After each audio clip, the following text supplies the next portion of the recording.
এক মদখোর চরমনাই মুজাহিদরা দাওয়াত দিয়েছে, চলেন ভাই চরমনাই যাই। এখন বলবেন ভাই আমি তো মদ ছাড়া থাকতে পারি না, নেশা আমার, আমি কি করবো? অসুবিধা নেই, মদের বোতল নিয়ে না, চলেন মদের বোতল নিয়ে। চরমনাই কি জিনিস বুঝো। আজকে একজন নেশাগ্রস্ত মানুষকে নেশা থেকে ফিরাবার জন্য রিহাবে নেয়, লক্ষ লক্ষ টাকা খরচ করে, কিন্তু তারপরও নেশা ছাড়তে পারে না। অথচ চরমনাইয়ের ময়দানে কত মানুষ প্রচন্ড নেশাগ্রস্ত, আল্লাহ ভালো করে দিচ্ছে। কি বড় রিহাব সেখানে আছে, কি কাউন্সিলিং করা হয় ব্রেনটাকে, কাউন্সিলিং বুঝো কি পরিমাণের কাউন্সিলিং, চিন্তা করা যায়। হাজারো নেশাগ্রস্ত মানুষ নেশা ছাড়িয়ে দিছে।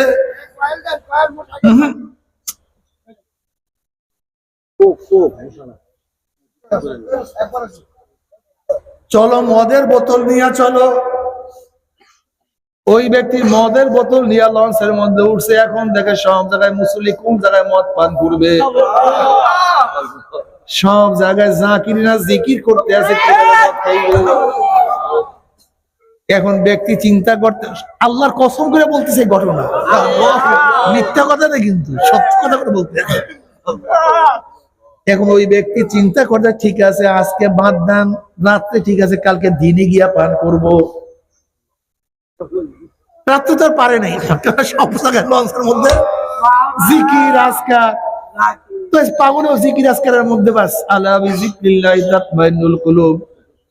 ওই যে মদের মধ্যে যে অস্থিরতা পয়দা হয়ে গেছে, জিকিরের মাধ্যমে আমার মাওলা সেই কলকে ঠান্ডা করে দিয়েছে। এখন ওই ব্যক্তি চিন্তা, ঠিক আছে মন বাদ দে, আজকে রাত সন্ধ্যার সময় সবাই লঞ্চে ওঠে না ঢাকা দিয়ে, বলে আজকে রাত্রে বাদ দে, কালকে ভোরে গিয়া মদ পান করব।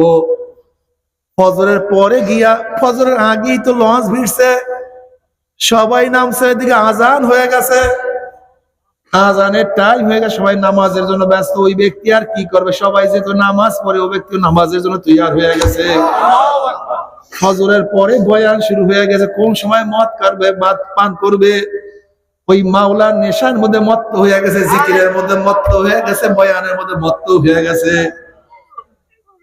জোহরের সময় মদ পান করার আর কোনো ই নাই, সময় নাই।